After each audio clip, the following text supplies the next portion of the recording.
கவிஞர்னு ஒரு வார்த்தையை சொன்னால் அதுக்கு கண்ணதாசன் மட்டும்தான் பொருந்துவாரே தவிர வேறு யாருக்கும் அந்த தகுதியெல்லாம் கிடையாது, நீங்கள்லாம் தலக்கணத்தில் ஆடாதீங்கன்னு பேசுகிறார். இதை பேசினால், இந்த பந்தை இந்த திசையில் வீசினால் இது எங்கே பட்டு எங்கே வரும் என்று தெரியாமலெல்லாம் அவர் பேச முடியாது. நான் அதே இதை சொல்கிறேன், ஒரு வீடு கட்டுவதில் கொத்தனார் முக்கியமா, மேஸ்திரி முக்கியமா, தச்சர் முக்கியமா, தச்சு வேலை செய்கிறவர் முக்கியமா, அல்லது சென்ட்ரிங் அடிக்கிறவர் முக்கியமா, எலக்ட்ரீஷியன் முக்கியமா, பிளம்பர் முக்கியமாங்கிற கேள்வி மாதிரியான கேள்விதான் இது. அதுக்கு தான் புத்திசாலித்தனமா அவரு இசை என்பது நிலம், இதெல்லாம் தாங்கிறதே நிலம் தானே, நிலம் இருந்தால் தான். படம்னு ஒன்று இல்லாமல் இருந்ததுன்னா இந்த நிலம் எந்த அந்தரத்தில் தொங்கிக்கிட்டு இருக்குமாங்கிற கேள்வியை நாம் அவர்கிட்ட கேட்கணும். அதிகாரத்திற்காகவும் பதவிக்காகவும் தன்னுக்கு கிடைக்கிற விருதுகளுக்காகவும் ஆல்ரா அப்படிங்கிற ஒரு இசைக்கருவியை இல்லை, சகல இசைக்கருவிகளையும் வாசிப்பதற்கு இந்த அதிகாரத்தை விரும்புகிற இந்த பாவலர்கள், இசைவாணர்கள் தயாராகத்தான் இருந்திருக்கிறார்கள். இவர்களுக்கு எல்லாமே என்னன்னா ஒரு பண்ணையார் மனோநிலை இருக்கிறது. நாங்கள்லாம் உங்களுக்கு பிச்சை போடுறோம் அப்படின்னு நினைக்கக்கூடிய ஒரு மனோநிலை.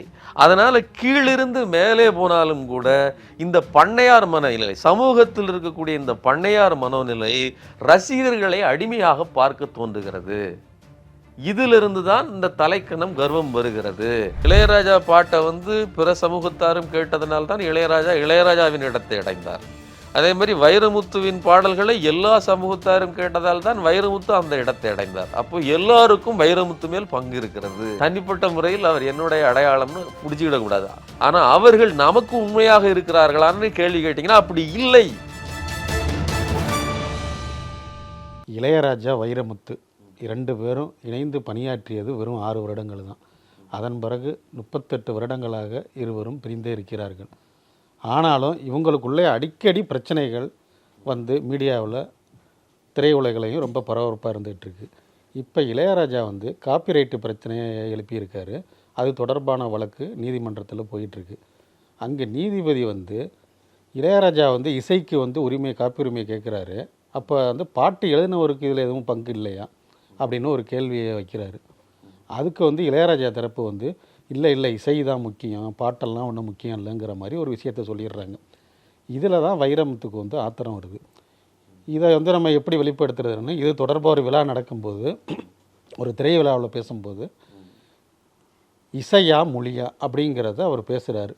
அதாவது சில நேரங்களில் இசை பெரிய அளவில் இருக்கும், சில இடத்துல பாடல் மொழி, அதாவது மொழி முக்கியத்துவம் இருக்கும். அதாவது இசை மொழி ரெண்டுமே முக்கியம்தான். இதை புரிஞ்சுக்கிட்டவன் ஞானி, புரியாதவன் அஞ்ஞானி அப்படின்னு சொல்லிடுறாரு. இதில் இந்த ஞானி அஞ்ஞானின்னு சொன்னது இப்போ இளையராஜா இசை ஞானின்னு பேசப்படுறாரு. அதனால் இளையராஜாவை தான் இவர் நேரடியாக தாக்கியிருக்காருன்னு எடுத்துக்கிட்டு இளையராஜாவோட சகோதரர் கங்கை அமரன் வைரமுத்துவை கருத்தால் எதிர்கொள்ளாமல் சகட்டு மேனிக்கு தாக்கியிருக்காரு. அதாவது நல்ல வைரமுத்து கவிஞனே தவிர நல்ல மனுஷன் கிடையாது, புத்தியே கிடையாதுங்கிற ரேந்துக்கு ரொம்ப கீழ்த்தரமாக பேசியிருக்காரு. இது எப்படி சரியாக இருக்குமா, நீங்கள் எந்த விதத்தில் பார்க்குறீங்க? இளையராஜா அவர்களுக்கு காப்பிரைட், அந்த இசை காப்பிரைட் விவகாரம் இருக்கு இல்லையா, அந்த விவகாரத்துக்குள்ளே போனீங்கன்னா அது ஒரு சிக்கலான பிரச்சனை. அந்த பிரச்சனையை முதல்ல சொல்லிட்டு இதுக்குள்ளே வருவோம். ஒன்று, லீகலாக இளையராஜா பல பாடல்களுக்கு எக்கோ அப்படிங்கிற கம்பெனி மூலமாக ரைட்டு வாங்கி வச்சிருக்கிறாருங்கிறது ஒரு பிரதான விஷயம்.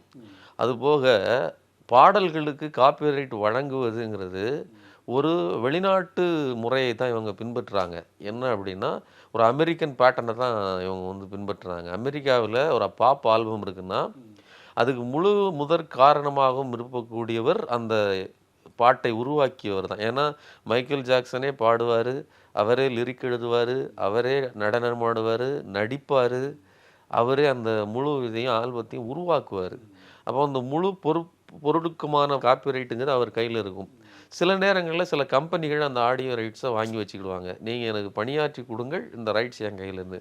அந்த வகையில் ஆடியோவுக்கு தான் ரைட், அதாவது மியூசிக்கு தான் ரைட்டுன்னு இருக்கேன் தவிர பாடலுக்கு ரைட் அப்படின்னு இல்லை, பாட்டுக்கு ஒரு வரிகளுக்கு ரைட்டுன்னு இல்லை. ஆனால் இங்கே பாடல் என்பது எப்படி உருவாகிறது? ஒரு டைரக்டர் கதையோடு வருகிறார், அந்த கதையை ஒரு ப்ரொடியூசர் பணம் போட்டு படம் எடுக்கிறார், அங்கே உட்காந்து டிஸ்கஷனில் இருந்து கடைசியில் படம் வெளியில் வர்ற தண்டி அவங்க குடித்த ஒரு டீயில் முதற்கொண்டு ப்ரொடியூசரோட பணம் தான் கிடக்குது. அப்போ அந்த ஆடியோ விவகாரத்தில் வந்து ஆடியோ ரைட்ஸுங்கிறது ஒருத்தர் வாங்குற, அதாவது இவர் வாங்கிக்கிட முடியுமே தவிர பாடிய பாடகர் எனக்கு ரைட்டு அப்படின்னு கேட்க முடியறதில்ல. பாடல் எழுதியவர் எனக்கு ரைட்ஸ் இருக்குது அப்படின்னும் கேட்க முடியாது. அந்த படத்தில் அந்த சுச்சுவேஷன் இருக்கு இல்லையா, இதை உருவாக்கி கொடுத்தவனே நான் தான்ங்கிற முறையில் ஒரு டைரக்டரும் அந்த கிளைமை பண்ண முடிகிறது இல்லை. அதுக்கு அப்படிப்பட்ட ஒரு வசதியே இல்லை. இளையராஜாவுக்கு அந்த வசதி இருந்தது, அதை செய்து வைத்து கொண்டார். அப்போது லீகலாக அவர் கையில் தான் வந்து இப்போ இருக்குது. கேள்வி எழுப்பிய அந்த நீதிபதி வந்து அது ஒரு கேள்வியாக எழுப்பியிருக்காரே தவிர அது ஒரு சட்டப்பூர்வமான பதில் கிடையாது. ஒரு தார்மீக பிரச்சனைகள் வர வாய்ப்பு இருக்குது. ஆமாம், ஒரு தார்மீக கேள்வி தான். சரிங்களா, ஒரு தார்மீக அடிப்படையிலான கேள்வி தான். மியூசிக்கு மட்டும் ரைட்டுன்னு கேட்குறீங்களே, இப்படி இவர்களும் கேட்குறார்களா அப்படிங்கிறது கேள்வி.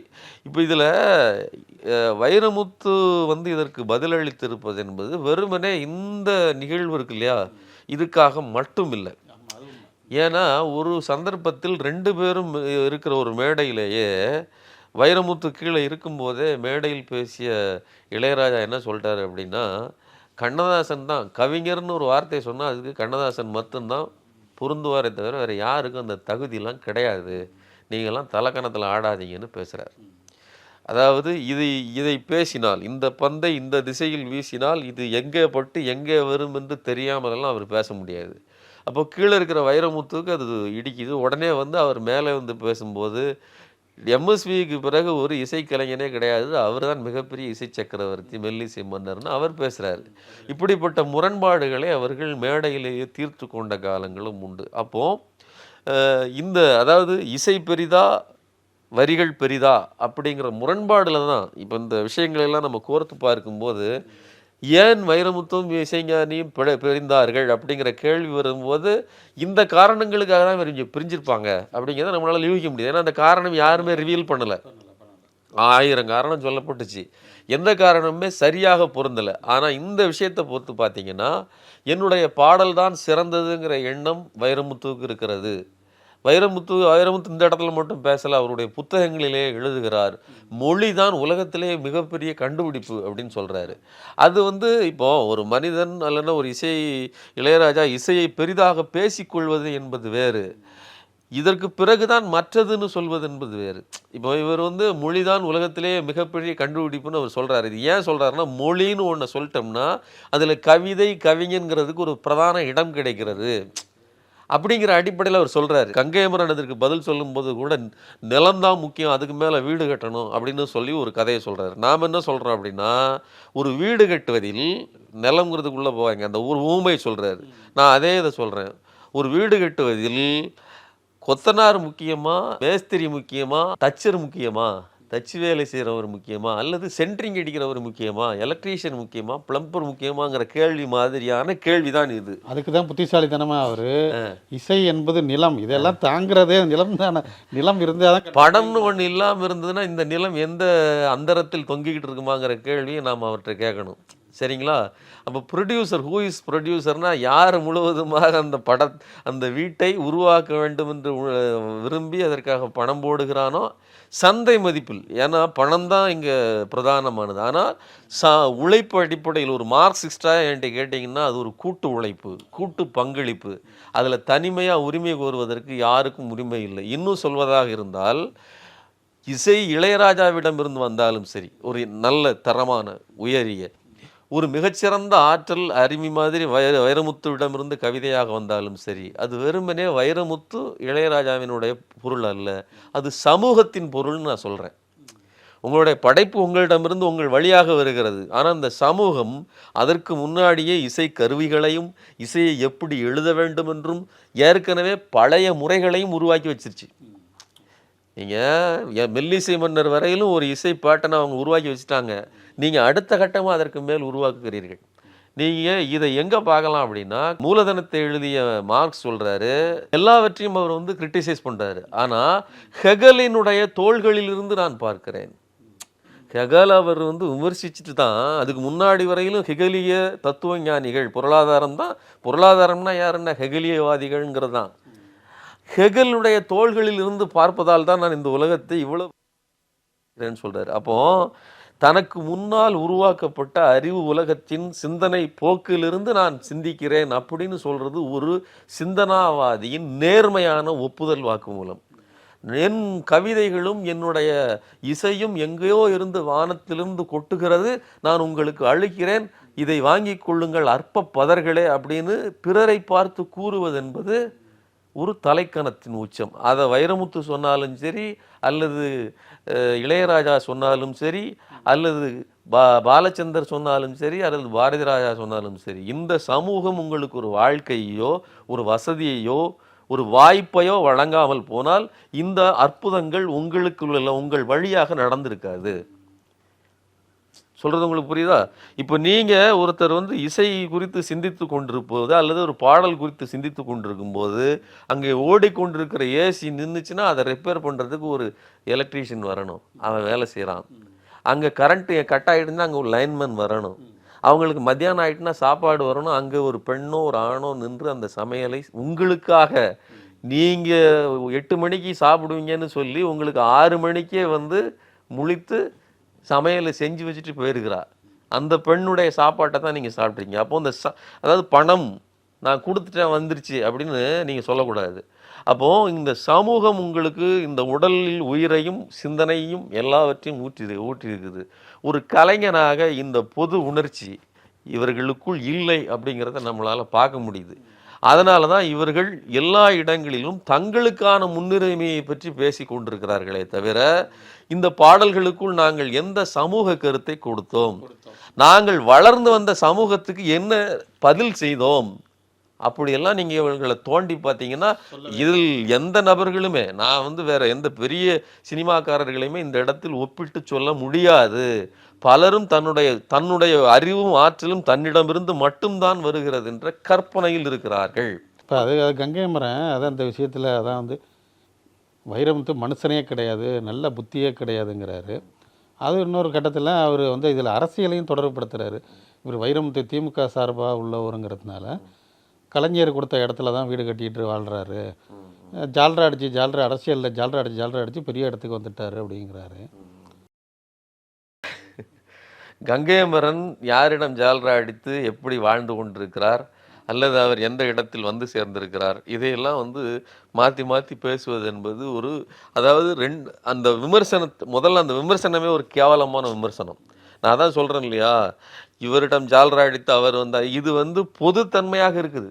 நான் இன்னும் சொல்கிறதா இருந்தால் சினிமா என்கிற துறையின் பொதுவான அந்த போக்கே அப்படியாக இருக்கிறது. இதை நான் யாரையும் குறிப்பிட்டு சொல்கிறதில்ல. ஏன் இந்த துறை குறித்து நான் இப்படி சொல்கிறேன் அப்படின்னா, இது பெரும்பான்மை சினிமா துறையினுடைய பெரும்பான்மையோரின் செயல்பாடுகள் அப்படி தான் இருக்குது. ஏன்னா பெரும் பணம் புழங்குகிறது, அந்த பணத்தின் காரணமாக ஒரு பெரிய பாப்புலாரிட்டி வருகிறது.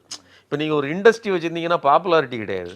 அப்போ ஒரு மோட்டரை தயாரித்து விடுகிற ஒரு கம்பெனிக்காரனுக்கு பணம் மட்டும்தான். ஆனால் ஒரு இசையையோ ஒரு படத்தையோ எடுத்து வெளியிடுகிறவர்களுக்கு ரோட்டுக்கு போனால் பெரிய மரியாதை கிடைக்கிறது, மக்கள் அவர்களை கூடுகிறார்கள், அந்த முகத்துக்கு ஒரு மரியாதை இருக்குது. அப்போ அந்த ஆற்றல் குறித்து மக்களுக்கு இருக்கிற பிரமிப்பு இருக்கு இல்லையா, அது இவர்களை தங்களுடைய எல்லையற்ற கற்பனைக்கு கொண்டு போய் சேர்த்துருது. அப்போ நான் முதல்ல சொன்னது தான், இங்கே யாருமே இந்த சமூகத்திலிருந்து இந்த கலை முளைத்தெழுந்ததுங்கிற எண்ணம் இல்லாமல் நாங்கள் வானத்திலிருந்து வந்தவர்கள், உங்களுக்காக மற்ற எல்லோரையும் விட சிறப்பான ஒன்றை தருகிறோம் அப்படிங்கிற கற்பனை இடத்திலிருந்தே தான் நமக்கு அதை அணுகிறார்கள். இதில் ரொம்ப முக்கியமானது, வெளிநாடுகளில் இப்படிப்பட்ட ஒரு அணுகுமுறை இல்லை. நான் சொல்கிறேன், சார்லி சாப்ளின்கிற ஒரு மாபெரும் கலைஞனை ஆஸ்கார் விருது குழு மொத்தமாக எல்லா மிகப்பெரிய நடிகர்களையும் சேர்த்து கொண்டு ஒரு ஆஸ்கார் வழங்குறாங்க. எல்லா நடிகரும் மிகப்பெரிய ஜாம்பவான்கள் எல்லாம் இருக்கிறாங்க. அவர் எத்தனையோ பேரை சிரிக்க வைத்தவர், எத்தனையோ பேரை இது பண்ண வைத்தவர். அவர் அப்படி நடுக்கத்தோடு ஒரு தழுதழுத்த குரலில் மிகச் சுருக்கமாக அப்படி நெகிழ்ந்து போய் அந்த நிகழ்ச்சியை நன்றி செலுத்துகிறார். அவ்வளோதான். இப்போ இதை நாம் அப்படியே ரிவர்ஸ் பண்ணி பார்த்தோம் அப்படின்னு சொன்னால், இங்கே யாராவது ஒரு கலைஞனுக்கு அப்படிப்பட்ட ஒரு மரியாதை கொடுக்கப்படுமானால் அந்த கலைஞன் என்னவா பிஹேவ் பண்ணுறான் அப்படின்னா, எனக்கு நீங்கள் கொடுக்குற இந்த விருதெல்லாம் ஒரு பெரிய விஷயமே இல்லை, அல்லது இன்னும் பெரிய இலக்குகளை நோக்கி நான் பிளான் போட்டுக்கிட்டு இருக்கிறேன், அப்படின்னு அதாவது ஒரு தெனாவட்டாவே அதை பார்க்குறான். ஆனால் அவ்வளோ பெரிய அறிவு சமூகம் ஒரு கூட்டமாக கூடி வந்திருக்காங்க. அந்த அச்சமே அவர், அதாவது சார்லி சாப்ளினை பொறுத்தவரையிலும் அவரே இப்போ ஒரு பாடகர் தான், அவரே கதைகளை எழுதுவார், அவரே நடிப்பார். ஸோ ஒரு பன்முகத்தன்மை கொண்ட ஒரு கலைஞன் தன்னுடைய படங்களின் மொத்த வரவு செலவுகளையும் தானே ஏற்றுக்கொள்கிற ஒரு பெரிய, அதாவது இந்த படம் தோற்கும் என்று தெரிந்தும் கூட எடுக்கக்கூடிய துணிவு படைத்த ஒரு ஆற்றல் படைத்த, யார் முதுகிலேயோ சவாரி செய்தவர் கிடையாது, எந்த ப்ரொடியூசர் முதுகிலேயோ. அப்போ அப்படிப்பட்ட ஒரு நபரே தழுதழுத்து போய் அவ்வளோ பெரிய ஹானஸ்டியை, அந்த பெருமையை ஏற்றுக்கொள்கிறாருன்னா, இங்கே அப்படிப்பட்ட ஒரு மனோநிலை இல்லை. இவர்களுக்கு எல்லாமே என்னன்னா ஒரு பண்ணையார் மனோநிலை இருக்கிறது. நாங்கள்லாம் உங்களுக்கு பிச்சை போடுறோம் அப்படின்னு நினைக்கக்கூடிய ஒரு மனோநிலை. அதனால கீழிருந்து மேலே போனாலும் கூட இந்த பண்ணையார் மனநிலை, சமூகத்தில் இருக்கக்கூடிய இந்த பண்ணையார் மனோநிலை ரசிகர்களை அடிமையாக பார்க்க தோன்றுகிறது. இதிலிருந்து தான் இந்த தலைக்கணம் கர்வம் வருகிறது. இந்த இடத்துல கூட கங்கை அமரனுக்கு நாம சொல்லணும், தலக்கணத்துல நீங்க ரொம்ப தலக்கணம் உச்சியில போயிடுச்சுன்னு சொல்லி அவர் கங்கை அமரன் இவரை சொல்றாரு. யார? வைரமுத்து. நான் இந்த இடத்துல சொல்றேன், வைரமுத்துவுக்கும் சற்று குறையாதவராகவும் வைரமுத்துவை விட 10 மடங்கு அதிகம் உள்ளவராகவும் இசைஞானி இளையராஜா தான் இருக்கிறார். நான் இன்னும் உங்களுக்கு ஒரு எடுத்துக்காட்டே சொல்றேன். ஒரு சந்தர்ப்பம், அதாவது ஆஸ்கார் நாயகனாக ஆஸ்காரை வாங்கிட்டு தமிழ்நாட்டிலேயே, அது இந்தியாவிலேயே முதல் நபர் ஏஆர் ரஹ்மான் வர்றாரு. இருக்கக்கூடிய இசை கலைஞர்களை எல்லாம் நல்லா கவனிச்சுக்கோங்க, இந்த இவர்களையெல்லாம் கூட்டு வச்சு ஏஆர் ரஹ்மானிடம் அந்த மரியாதை, ஒரு ஃபெலிசிட்டேஷன், ஒரு மரியாதை கொடுக்கிறார்கள். எத்தனையோ பாலமுரளி கிருஷ்ணாவிலிருந்து எம்எஸ்வியிலிருந்து எல்லா இசை மேதைகளும் அந்த ஒரு கூட்டமாக உட்கார்ந்துருக்கிறாங்க. ஏஆர் ரஹ்மான் அதுக்கான தன்னடக்கத்தோடு அந்த மரியாதையை பெற்றுக்கொண்டார். ஆனால் அந்த இடத்தில் பேசிய இளையராஜா என்ன சொன்னார் அப்படின்னா, ஒரு மரத்தில் எத்தனையோ பூக்கள் இருக்கிறது, ஒரு பூ உதிர்ந்து வாடி கீழே விழுகிறது, ஒரு பூ ஒருவருடைய தலைக்கு போகிறது, ஒரு பூ ஒரு வீட்டுக்கு பூஜைக்கு போகிறது, ஒரு பூ ஒரு கோவிலின் பூஜைக்கு போகிறது. இதனால் இப்படி போவதனால் கோயிலுக்கு சென்ற பூ ஒன்றும் உயர்ந்தது என்று கருதிவிட முடியாது, கீழே விழுந்து நசுக்கிய பூ ஒன்றும் தாழ்ந்தது என்று கருதிவிட முடியாதுன்னு தத்துவம் சொன்னார். எல்லா படங்களும் ஆஸ்காருக்கு போறதில்லை, ஆஸ்காருக்கு போறதுக்காக தயாரிக்கப்படுவதும் இல்லை. படங்கள் மட்டுமே. இந்த மலர் ஏதோ ஒரு மலர் தான் பூக்குது, ஏதோ ஒரு மலர் தான் காய்க்குது, ஏதோ ஒரு மலர் தான் கனியாகுது என்பதை போல ஏதோ போன ஆஸ்காருக்கு போன படங்கள் எல்லாமா வெற்றி பெற்றது. இந்த தத்துவத்துக்கு என்ன பொருள்னு கங்கை அமரன் எனக்கு ஒரு பொழிப்புரையை கொடுத்தாருன்னா ரொம்ப நல்லா இருக்கும். அப்போ இதில் எது தன்னடக்கம், எது தலைக்கணம் அப்படிங்கிறதுக்கான விளக்கம்லாம் அதுக்குள்ள இருக்குது. தலைக்கணம் நான் எனக்கு கிடைக்கலங்கிறதுனால நான் தாழ்ந்தவன் கிடையாது. அப்போ உண்மையிலேயே இது நான் இப்போ என்னுடைய தனிப்பட்ட உணர்வு நிலையிலிருந்து ஒரு ரசிகனாக, ஒரு மனிதனாக நான் சொல்கிறேன். என்ன சொல்லணும்னா, இப்போ என்னை விட உயர்வான ஒன்றை படைக்காவிட்டாலும் கூட என் மகனுக்கோ அல்லது என் கூட சேர்ந்த ஒரு பையனுக்கோ ஒரு நல்ல வாழ்க்கை, ஒரு நல்ல சிறப்பு ஒன்று கிடைச்சிருச்சுன்னா, உள்ளுக்குள் எனக்கு ஒரு பொறுமல் இருந்தாலும் கூட பொது வெளியில் 10 பேர் என்னை கூப்பிட்டு வாழ்த்து சொல்லும்போது எனக்கு உண்மையிலேயே பிடிக்கலன்னா ஒன்று அந்த நிகழ்ச்சியை தவிர்த்திருக்கலாம், அல்லது நான் போகிறேன் அப்படின்னு சொன்னால் என் கூட இருந்த பையன்தான், எனக்கு மியூசிக் வாசிச்சுட்டு இருந்த பையன்தான் இவ்வளோ பெரிய இடத்துக்கு வந்திருக்கிறான், நான் உண்மையிலே பெருமைப்படுறேன்னு சொல்லி தன்னுடைய பெரிய மனிதத்தன்மையை தட்டி கொடுக்கிற இடத்தில், தட்டி கொடுக்கிற கைகளாக உங்களுடைய கைகளை உயர்த்தி இருக்கலாம். இப்படிப்பட்ட விமர்சனத்தை வைப்பதன் மூலம் அது என்ன விதமான நன்மையை கொடுத்தது? அப்போ தலைக்கணம் யாருக்கு இருக்கிறது அப்படிங்கிற கேள்வியெல்லாம் அங்கே வைக்க வேண்டியிருக்குது. இப்போ முழுக்க கங்கை அமரன் ஒரு பதில் சொல்ல வேண்டிய தக்க ஒரு ஆளே கிடையாது. ஏன்னா கங்கை அமரனே ஒரு தன்னடக்கத்தோடு பேசுறாரான்னு பார்த்தீங்கன்னா, நிறுத்த அப்படின்னு ஒரு கத்திருக்கிறார் ஒரு ஒரு ஒரு ஒரு பேட்டியிலெல்லாம். அதாவது ஒரு கேமரா இளையராஜாவையே திருடங்கிற ரேஞ்சுக்கு நிறைய முறை அதெல்லாம் அதாவது எவ்வளோ பேசியிருக்கிறார். இளையராஜாவை குறித்து நாமெல்லாம் ஒரு பொலைட்டா சில விமர்சனங்களை வைக்கிறோம். தனிப்பட்ட முறையில் மிக மோசமான விமர்சனங்களை வைத்திருக்கிறார், எவ்வளோ பேசியிருக்கிறாரு. அதுவும் மீறி ஒரு பொது மேடை, அதாவது ஒரு இன்டர்வியூவில் ஒரு இன்டர்வியூட்டை எப்படி ஹவு டு அப்ரோச்சுங்கிறது கூட தெரியாமல் கத்தலாம் செய்கிறாரு. அப்போ இப்படி இதை ஒரு கேமராவுக்கு முன்னாடி இவ்வளோ அதிகாரம் பண்ணுவார் என்றால் அவர் வந்து தனிப்பட்ட முறையில் எப்படியெல்லாம் ஒருவரை நடத்துவார் அப்படிங்கிற கேள்வி எல்லாம் இருக்குது. இப்போ வைரமுத்துவுக்கும் அரசியல் பின்புலம் இருக்கு, இளையராஜாவுக்கும் அரசியல் பின்புலம் இருக்கு. பின்ன எந்த தைரியத்தில் வந்து வைரமுத்து இந்த அளவுக்கு? இன்னொரு கேள்வியும் இருக்கு இல்லையா, அதாவது கங்கை சங்கமத்தில் போய் வந்து கலைவாணியே வந்து உருக்கொண்டு வந்து மோடிக்கு வந்து வாழ்த்து சொல்லுகிறதுன்னு சொல்லுகிற இளையராஜா ஜால்ரா தட்டுகிறாரா அல்லது வேற எந்த இசைக்கருவியை வாசிக்கிறாருன்னு நம்ம அவர் சொல்லணும். அதே மாதிரி ஒடுக்கப்பட்ட தாழ்த்தப்பட்ட மக்களின் வாழ்க்கைக்காக தன் வாழ்க்கையே பணம் வைத்த ஒரு மாபெரும் தலைவன் அம்பேத்கருக்கு இணை வைக்கிறார். மோடி என்கிற ஒரு வகுப்புவாதியை, எத்தனையோ பேரின் பலிக்கு காரணமாக இருந்த ஒரு குற்றவாளியை இளையராஜா இணை வைத்து பேசுகிறார். அப்போ அவர் எந்த இசைக்கருவியை வாசிக்கிறார், அவர் வாசித்த இசைக்கருவியின் பெயர் என்ன அப்படின்லாம் நாம் வந்து கங்கையவனிடம் கேட்க விரும்புகிறோம். அதனால் நான் வந்து அதிகாரத்திற்காகவும் பதவிக்காகவும் தன்னுக்கு கிடைக்கிற பரிசுகளுக்காக, அதாவது விருதுகளுக்காகவும் ஜால்ரா அப்படிங்கிற ஒரு இசைக்கருவியை இல்லை, சகல இசைக்கருவிகளையும் வாசிப்பதற்கு இந்த அதிகாரத்தை விரும்புகிற இந்த பாவலர்கள் இசைவாணர்கள் தயாராகத்தான் இருந்திருக்கிறார்கள். எத்தனையோ கவிதைகளை நாம் வந்து கடந்த காலங்களில் பரிசில் பெற வந்தேன்னு சொல்லி பாடுறாங்க இல்லையா, அரசனை நோக்கி பாடுவது அதுதானே ஜால்ரா தானே. அதில் என்ன அது அன்னைக்கு வந்து இசைக்கு பாடினாலும் சரி கவிதை பாடினாலும் சரி. அப்போது இப்படித்தான் இவர்களுடைய இலக்கு இது இருக்குது, அந்த அதிகாரத்தை தக்க வைப்பதற்கு. இதில் இவர் மட்டும் விதிவிலக்குன்னு மாதிரி பேசுறதெல்லாம் வந்து கங்கையமரனின் தவறான ஒரு வார்த்தைன்னு தான் நான் பார்க்குறேன். இப்போ இசையா மொழியாங்கிற அந்த வைரமுத்து இளையராஜாவுக்கு இடையே உள்ள அந்த பிரச்சனை இல்லை, அவர்கள் இரண்டு பேரும் சம்மந்தப்பட்ட சமூகத்தை தொடர்புபடுத்தி பேசப்படுது. அதை கவனிச்சிங்களா? இது வந்து இது என்ன அப்படின்னு பார்த்தோம்னா, நம்ம சமூகங்களில் இருக்கக்கூடிய ஒரு வறட்சி அப்படின்னு நான் நினைக்கிறேன்.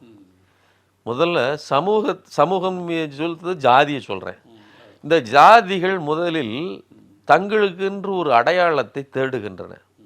அந்த அடையாளங்களை சினிமாக்காரர்களிடம் தேடுவது ரொம்ப அபத்தம்னு நினைக்கிறேன். அவர்கள் வந்து ஒரு கலைஞர்கள், குறைந்தபட்சம் ஒரு அரசியல் காரணங்களுக்காக ஒரு அரசியல்வாதியை நீங்கள் எங்களுடைய தலைவனாக காட்டுவது, அடையாளமாக காட்டுவதில் கூட ஒரு நியாயம் இருக்குது.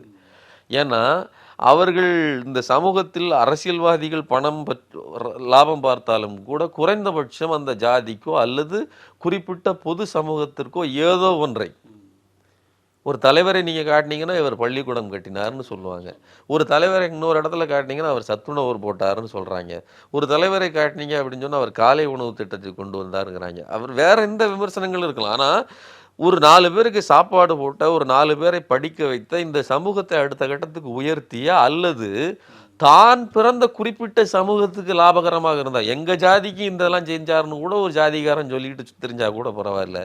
ஆனால் இசைவாணர்களும் கவிஞர்களும் தங்களது அடையாளம்னு நினைப்பது என்பது நினைக்கட்டும், தப்பு இல்லை.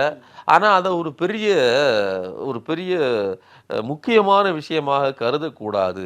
ஏன்னா அவர்கள் விலைக்காக, விற்பனைக்காக, சந்தைப்படுத்துவதற்காக வந்தவர்கள் தான்.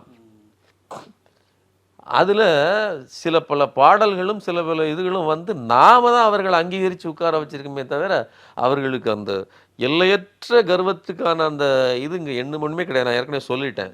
ஸோ ஒரு கவிஞனை அல்லது ஒரு கலைஞனை இந்த சமூகம் மதிக்கிறது. அவனுடைய இசையை பொதுவான சமூகம் தான் நுகர்ந்துருக்குது. ரொம்ப முக்கியமானது. நீங்கள் இளையராஜா பாட்டை வந்து பிற சமூகத்தாரும் கேட்டதனால்தான் இளையராஜாவின் இடத்தை அடைந்தார். அதே மாதிரி வைரமுத்துவின் பாடல்களை எல்லா சமூகத்தாரும் கேட்டதால் தான் வைரமுத்து அந்த இடத்தை அடைந்தார். அப்போ எல்லாருக்கும் வைரமுத்து மேல் பங்கு இருக்கிறது வளர்ச்சியில். தனிப்பட்ட முறையில் அவர் என்னுடைய அடையாளம்னு பிடிச்சிக்கிடக்கூடாது. ஆனால் அவர்கள் நமக்கு உண்மையாக இருக்கிறார்களான்னு கேள்வி கேட்டிங்கன்னா அப்படி இல்லை. இதில் நான் யார் மேலேயும் வந்து பாரபட்சமே பார்க்கல, சரிங்களா? அப்போ மக்கள் வந்து ஜாதிய வட்டத்துக்குள் குறுகி கொள்ளாமல் பொது தளத்தில் இந்த பொது சமூகத்துக்கு யார் நன்மை செய்தார்கள், தங்களுக்கான தலைவர்களை திரையில் இருக்கிற ஒரு நடிகரோடு தேட வேண்டுமா, பருப்பொருளான மாற்றத்தை உருவாக்கிய அரசியல் தலைவர்களிடமிருந்து அல்லது சித்தாந்த தலைவர்களிடமிருந்து தேட வேண்டுமா அப்படின்னு தான் நான் முன்வைக்கணும்னு பார்க்குறேன் இந்த விஷயத்தை. ஸோ அதனால் இதை இந்த இப்படிப்பட்ட உணர்ச்சிகளோடு ஒருவர் இதை அணுகுவார் என்றால் அந்த உணர்வுகளிலிருந்து விடுபட வேண்டியது அவரவர் தனிப்பட்ட முறையில் என்னுடைய அவரவர் கடமை அப்படின்னு பார்க்குறேன். மற்றபடி 2 தளத்திலையும் அது ஏஆர் ரஹ்மானாக இருந்தாலும் சரி, இளையராஜாவாக இருந்தாலும், வைரமுத்தாக இருந்தாலும் சரி, கங்கை மறந்தாலும் இருந்தாலும் சரி, எல்லோருடைய பாடல்களையும் ரசிக்கிற உரிமையோடு ரசிக்கிறேன். இன்னும் சொல்வதா இருந்தால் நானெல்லாம் ரசித்ததுனால தான் நீங்கள் கலைஞர்கள், இல்லை என்றால் உங்களுக்கு அந்த இடமே கிடையாது. அந்த கர்வம் ரசிக்கிற ஒருவனுக்கு இருக்கலாம். உங்களுக்கு வாழ்க்கையே எங்களால் தான் வந்தது. பல நேரங்களில் மேடையில் பல பேர் கைத்தட்டுங்க, எங்களுக்கு வெகுமதியே உங்களுடைய பணத்தை விட கைத்தட்டல்னு சொல்லியிருக்கிறார்கள். நிறைய கைத்தட்டல்களையும் நிறைய அவார்டுகளையும் மதிப்புகளையும் பெற்றவர்களுக்கு இந்த கைத்தட்டல் ரொம்ப அற்பமாக தெரியலாம். ஆனால் இந்த கைகளெல்லாம் சேர்ந்து தட்டக்கூடாதென்று மௌனம் காத்ததென்றால் உங்கள் இசையோ அல்லது பாடலோ சத்தமற்று போகும் அப்படிங்கிறத நான் சொல்ல விரும்புகிறேன்.